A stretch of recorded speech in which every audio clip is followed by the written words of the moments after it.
کباب سموسے کے نقصانات۔ الحمدللہ رب العالمین والصلاة والسلام علی سید المرسلین، اما بعد فاعوذ باللہ من الشیطان الرجیم، بسم اللہ الرحمن الرحیم۔ کباب سموسے کے نقصانات۔ درود شریف کی فضیلت۔ اللہ عز و جل کے محبوب دانہ غیوب منزہ عن العیوب صلی اللہ تعالی علیہ وآلہ وسلم کا فرمان رحمت نشان ہے، جس نے یہ کہا، جز اللہ عنا محمدا ما ہوا اہلو۔ 70 فرشتے 1000 دن تک اس کے لیے نیکیاں لکھتے رہیں گے۔ صلو علی الحبیب صلی اللہ تعالی علی محمد۔ مسلمان کی بھلائی چاہنا کار ثواب۔ حضرت سیدنا جریر بن عبداللہ رضی اللہ تعالی عنہ فرماتے ہیں، میں نے حضور تاجدار رسالت صلی اللہ تعالی علیہ وآلہ وسلم سے نماز پڑھنے، زکوٰۃ دینے اور ہر مسلمان کی خیر خواہی کرنے پر بیعت کی۔ اعلی حضرت رحمت اللہ تعالی علیہ فرماتے ہیں، ہر فرد اسلام کی خیر خواہی یعنی بھلائی چاہنا ہر مسلمان پر فرض ہے۔ الحمدللہ عز و جل خود کو مسلمانوں کے خیر خواہوں میں کھپانے اور ثواب کمانے کے مقدس جذبے کے تحت دعا کے ساتھ ساتھ صحت مند رہنے کے لیے چند مدنی پھول نظر حاضر کیے ہیں۔ اگر محض دنیا کی رنگینیوں سے لطف اندوز ہونے کے لیے تندرست رہنے کی آرزو ہے تو رسالہ سننا یہیں موقوف کر دیجیے، اور اگر عمدہ صحت کے ذریعے عبادت اور سنتوں کی خدمت پر قوت حاصل کرنے کا ذہن ہے تو ثواب کمانے کی غرض سے اچھی نیتیں کرتے ہوئے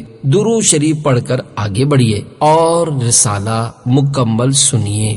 صلو علی الحبیب صلی اللہ تعالی علی محمد۔ اللہ رب العزت عز و جل میری، آپ کی، جملہ اہل خاندان اور ساری امت کی مغفرت فرمائے، ہمیں صحت و عافیت کے ساتھ اور دعوت اسلامی کے مدنی ماحول میں رہتے ہوئے اسلام کی خدمت پر استقامت عنایت فرمائے۔ اللہ عز و جل ہماری جسمانی بیماریاں دور کر کے ہمیں بیمار مدینہ بنائے، آمین بجاہ النبی الامین صلی اللہ تعالی علیہ وآلہ وسلم۔ کباب سموسے کھانے والے متوجہ ہوں، بازار اور دعوتوں کے چٹپٹے کباب سموسے کھانے والے توجہ فرمائیں۔ کباب سموسے بیچنے والے عموماً قیمہ دھوتے نہیں ہیں، ان کے بقول قیمہ دھو کر ڈالیں تو کباب سموسے کا ذائقہ متاثر ہوتا ہے۔ بازاری قیمے میں بعض اوقات کیا کیا ہوتا ہے یہ بھی سن لیجئے۔ گائے کی اوجڑی کا چھلکا اتار کر اس کی بٹ میں تلی بلکہ معاذ اللہ عز و جل کبھی تو جمع ہوا خون ڈال کر مشین میں پیستے ہیں۔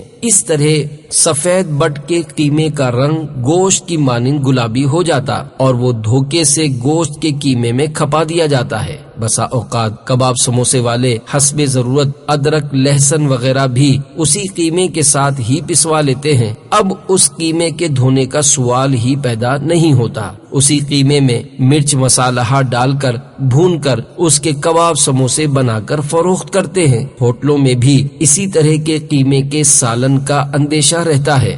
گندے کباب سموسے والوں سے پکوڑے وغیرہ بھی نہ لیے جائیں کہ کڑاہی ایک اور تیل بھی وہی گندے قیمے والا۔ خیر، میں یہ نہیں کہتا کہ معاذ اللہ ہر گوشت بیچنے والا اس طرح کرتا ہے یا خدا نہ خواستہ ہر کباب سموسے والا ناپاک قیمہ ہی استعمال کرتا ہے۔ یقیناً خالص گوشت کا قیمہ بھی ملتا ہے، اور اگر بٹ کے قیمے کا کہہ کر ہی فروخت کیا تب بھی گناہ نہیں۔ عرض کرنے کا منشا یہ ہے کہ قیمہ یا کباب سموسے قابل اطمینان مسلمان سے لینے چاہیے، اور جو مسلمان گناہوں بھری حرکتیں کرتے ہیں ان کو توبہ کر لینی چاہیے۔ کباب سموسے طبیبوں کی نظر میں کباب سموسے، پکوڑے، شامی کباب، مچھلی اور مرغی وغیرہ کی تلی ہوئی بوٹیاں، پوریاں، کچوریاں، پیزے، پراٹھے، انڈا آملیٹ وغیرہ ہم خوب مزے لے کر کھاتے ہیں، مگر بے ضرر آنے والی ان خستہ اور کراری غذاؤں کا غیر محتاط استعمال اپنے اندر کیسے کیسے مہلک امراض لیے ہوئے ہیں اس کا شاذ و نادر ہی کسی کو علم ہوتا ہے۔ تلنے کے لیے جب تیل کو خوب گرم کیا جاتا ہے تو طبی تحقیقات کے مطابق اس کے اندر کئی ناخوشگوار و نقصان دہ مادے پیدا ہو جاتے ہیں۔ تلنے کے لیے ڈالی جانے والی چیز چیز بھی نمی چھوڑتی ہے، جس کے سبب تیل مشتعل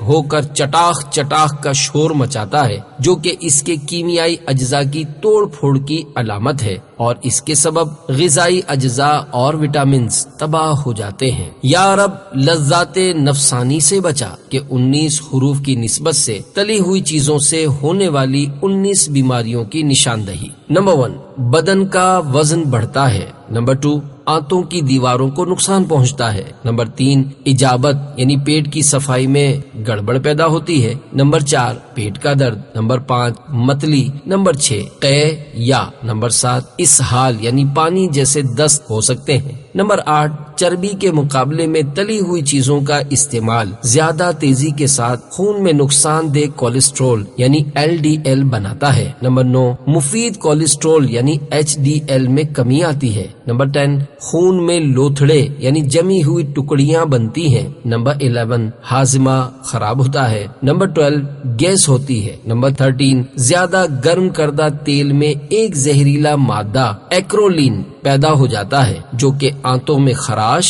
پیدا کرتا ہے، بلکہ معاذ اللہ عز وجل۔ نمبر 14، کینسر کا سبب بھی بن سکتا ہے۔ نمبر 15، تیل کو زیادہ دیر تک گرم کرنے اور اس میں چیزیں تلنے کے عمل سے اس میں ایک اور خطرناک زہریلا مادہ فری ریڈیکلز پیدا ہو جاتا ہے، جو کہ دل کے امراض۔ Number 16، cancer. نمبر 17، جوڑوں میں سوزش۔ نمبر 18، دماغ کے امراض، اور نمبر 19، جلد بڑھاپا لانے کا سبب بنتا ہے۔ فری ریڈیکلز نامی خطرناک زہریلا مادہ پیدا کرنے والے مزید اور بھی عوامل ہیں، مثلا تمباکو نوشی، ہوا کی آلودگی، جیسا کہ آج کل گھروں میں ہر وقت کمرہ بند رکھا جاتا ہے، نہ دھوپ آنے دی جاتی ہے نہ تازہ ہوا، کار کا دھواں، X ray, microwave, oven, TV اور کمپیوٹر کی اسکرین کی شعاعیں، فضائی سفر کی تابکاری یعنی ہوائی جہاز کا شعاعیں پھینکنے کا عمل۔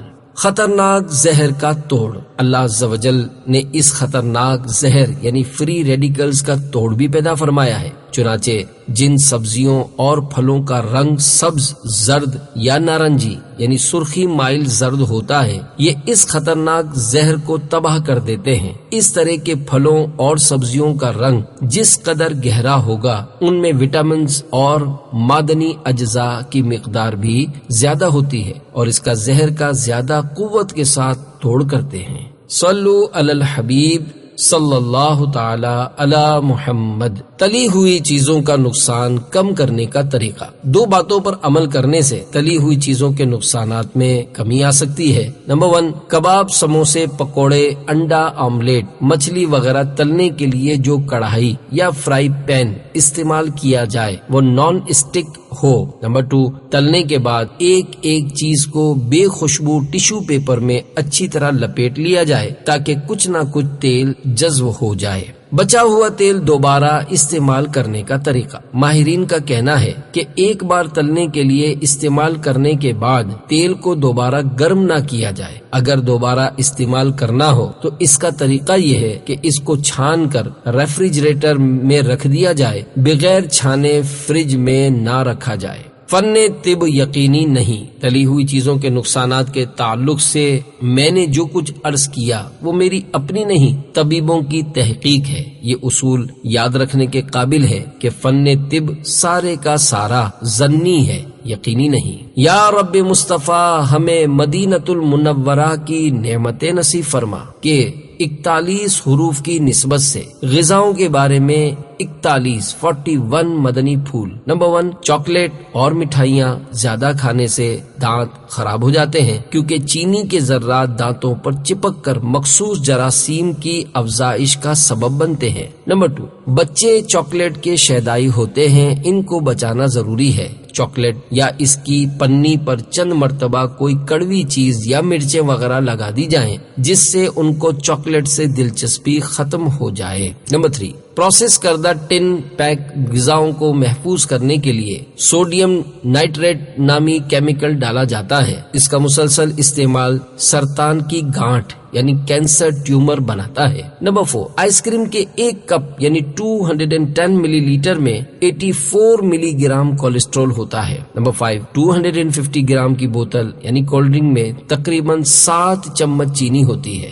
نمبر 6 ابلے ہوئے یا بھاپ اسٹیم میں پکائے ہوئے کھانے اور سبزیاں زیادہ مفید اور زود ہضم ہوتے ہیں۔ نمبر 7 بیمار جانور کا گوشت فوڈ پوائزنگ اور بڑی آنت کے کینسر کا ذریعہ بن سکتا ہے۔ نمبر 8 ہاف فرائی انڈا کھانے کے بجائے اچھی طرح فرائی کر کے کھانا چاہیے اور آملیٹ اس وقت تک پکایا جائے جب تک خشک نہ ہو جائے۔ نمبر 9 انڈا ابالنا ہو تو کم از کم 7 منٹ تک ابالا جائے۔ نمبر 10 سیب، چیکو، آڑو، آلوچا، املوک، کھیرا وغیرہ پھلوں کو چھیلے بغیر کھانا مفید ہے کیونکہ چھلکے میں بہترین غذائی ریشہ یعنی فائبر ہوتا ہے۔ غذائی ریشے بلڈ شوگر، بلڈ کولیسٹرول اور بلڈ پریشر کم کر کے قبض کھولتے اور غذا سے زہریلے مادوں کو لے کر نکل جاتے، نیز بڑی آنت کے کینسر سے بچاتے ہیں۔ نمبر 11 کدو شریف، شکرقند، چقندر، ٹماٹر، آلو وغیرہ وغیرہ چھلکے سمیت پکانا چاہیے، ان کا چھلکا کھا لینا مفید ہے۔ نمبر 12 کالے چنوں کا استعمال صحت کے لیے مفید ہے، ابلے ہوئے ہوں یا بھنے ہوئے ان کے چھلکے بھی کھا لینے چاہیے۔ نمبر 13 ایک ہی وقت میں مچھلی اور دودھ کا استعمال نقصان دہ ہے۔ نمبر 14 اینٹی بایوٹک دوا استعمال کرنے کے بعد دہی کھا لینا چاہیے، جو ضروری بیکٹیریا ختم ہو جاتے ہیں وہ دہی کھانے سے بحال ہو جاتے ہیں۔ ہر علاج تجربے کار طبیب کے مشورے کے مطابق کرنا چاہیے۔ نمبر 15 کھانے کے فوراً بعد چائے یا ٹھنڈی بوتل پینا نظام انہضام کو متاثر کرتا ہے، اس سے بد ہضمی اور گیس کی شکایت ہو سکتی ہے۔ کھانا کھانے کے تقریباً 2 گھنٹے کے بعد 1-2 گلاس پانی پی لینا مفید ہے۔ نمبر 16 چاول کھانے کے فوراً بعد پانی پینے سے کھانسی ہو سکتی ہے۔ نمبر 17 گودے والے پھل مثلاً پپیتا، امرود، کیلا وغیرہ اور رس والے پھل مثلاً موسمبی، سنترا وغیرہ ایک ساتھ نہیں کھانے چاہیے۔ نمبر 18 پھلوں کے ساتھ چینی یا مٹھائی کا استعمال نقصان کرتا ہے۔ مختلف پھلوں کی ٹکڑیاں کر کے چاٹ مسالہ ڈالنے میں حرج نہیں، مگر چینی نہ ڈالی جائے۔ نمبر 19 پھل اور سبزیاں ایک ساتھ نہ کھائے جائیں۔ نمبر 20 کھیرا، پپیتا اور تربوز کھانے کے بعد پانی نہ پیا جائے۔ نمبر 21 کھانا کھانے کے آدھے گھنٹے پہلے پھل کھا لینا چاہیے۔ کھانے کے فوراً بعد پھل کھانا مضر صحت ہے۔ افسوس آج کل کھانے کے فوراً بعد پھل کھانے کا رواج ہے۔ نمبر 22 میرے آقا اعلی حضرت مولانا شاہ امام احمد رضا خان علیہ رحمت الرحمن روایت نقل کرتے ہیں، کھانے سے پہلے تربوز کھانا پیٹ کو خوب دھوتا ہے اور بیماری کو جڑ سے ختم کرتا ہے۔ نمبر 23 میٹھی ڈشیں، مٹھائیاں اور میٹھے مشروبات کھانے سے کم از کم آدھے گھنٹے قبل استعمال کیے جائیں۔ کھانے کے بعد ان کا استعمال نقصان کرتا ہے۔ افسوس میٹھی ڈشیں آج کل کھانے کے بعد کھائی جاتی ہیں۔ جوانی ہی سے مٹھاس اور چکناہٹ کا استعمال کم کر دیجیے۔ اگر مزید زندہ رہے تو انشاءاللہ عز و جل بڑھاپے میں سہولت رہے گی۔ نمبر 24 ابلی ہوئی سبزی کھانا بہت مفید ہے اور یہ جلدی ہضم ہوتی ہے۔ نمبر 25 سبزی اسی وقت کاٹی جائے جب پکانی ہو، پہلے سے کاٹ کر رکھ دینے سے اس کی قوت بخش اجزاء رفتہ رفتہ ضائع ہو جاتے ہیں۔ نمبر 26 تازہ سبزیاں وٹامنز، نمکیات اور معدنیات وغیرہ کے اہم عناصر سے لبریز ہوتی ہیں، مگر جتنی دیر تک رکھی رہیں گی اتنے ہی ان کے وٹامنز اور مقوی اجزاء ضائع ہوتے چلے جائیں گے۔ لہذا بہتر یہی ہے کہ جس دن کھانا ہو اسی دن تازہ سبزیاں خریدیں۔ نمبر 27 سبزیاں پکانے میں پانی کم سے کم ڈالنا چاہیے کیونکہ پانی سبزیوں کی حیات بخش اجزاء وٹامنز کھینچ لینے کی صلاحیت رکھتا ہے۔ نمبر 28 سبزیاں مثلاً آلو، شکرقند، گاجر، چقندر وغیرہ ابالنے کے بعد بچا ہوا پانی ہرگز پھینکا نہ جائے، اس کو استعمال کر لینا فائدہ مند ہے کیونکہ اس میں ترکاریوں کے مقوی اجزاء شامل ہوتے ہیں۔ نمبر 29 سبزیاں زیادہ سے زیادہ 19 منٹ میں ابال لینی چاہیے۔ ان میں بھی بالخصوص سبز رنگ کی ترکاریاں تو 10 منٹ کے اندر اندر چولہے سے اتار لی جائیں۔ نمبر 30 زیادہ دیر پکانے سے سبزیوں کے حیات بخش اجزاء یعنی وٹامن ضائع ہونے شروع ہو جاتے ہیں۔ بالخصوص وٹامن سی کافی نازک ہوتا ہے، اس لیے زیادہ دیر پکانے سے یہ بالکل ختم ہو جاتا ہے۔ نمبر 31 ترکاری یا کسی قسم کی غذا پکاتے وقت آگ درمیانی ہونی چاہیے، اس سے غذا اندر تک اچھی طرح پک جائے گی اور لذیذ بھی ہوگی۔ نمبر 32 چولہے سے اتارنے کے بعد ڈھکن بند رکھنا چاہیے۔ اس طرح بھاپ کا اندر رہنا پکنے کے عمل کے لیے مفید ہے۔ نمبر 33، کچی یا پکی سبزیاں فریج میں رکھی جا سکتی ہیں۔ نمبر 34، لیمو کی بہترین قسم وہ ہے جس کا رس رقیق یعنی پتلا اور چھلکا ایک دم پتلا ہو۔ عام طور پر اسے کاغذی لیمو کہتے ہیں۔ لیمو کو آم کی طرح گھولنے کے بعد چوڑائی میں کاٹنا چاہیے۔ اس کے کم از کم 4 اور اگر ذرا بڑا ہو تو 8 ٹکڑے کر لیجیے۔ اس طرح نچوڑنے میں آسانی رہے گی۔ لیمو کا ٹکڑا اس قدر نچوڑیں کہ سارا رس نچڑ جائے، یعنی ایک قطرہ بھی باقی نہ رہے۔ ادھورا نچوڑ کر پھینک دینا اسراف ہو سکتا ہے۔ نمبر 35، فریج سے نکال کر ٹھنڈا لیمو باورچی خانے میں چولہے کے پاس رکھ دیجیے یا گرم پانی میں ڈال دیجیے۔ کاٹ کر گرم چاولوں کے پتیلے میں بھی رکھا جا سکتا ہے۔ اس طرح نرم ہو جائے گا اور رس بآسانی نکل آئے گا۔ نمبر 36، کچی سبزیاں اور سلاد کھانا مفید ہے کہ یہ وٹامن سے بھرپور، صحت بخش اور قبض کشا ہوتی ہے۔ سائنسی تحقیق کے مطابق پکانے سے اکثر غذائیت ضائع ہو جاتی ہے۔ نمبر 37، تازہ سبزی کا استعمال زیادہ مفید ہوتا ہے۔ باسی سبزیاں نقصان کرتی اور پیٹ میں گیس بھرتی ہیں۔ ہاں، آلو، پیاز، لہسن وغیرہ تھوڑے دن رکھنے میں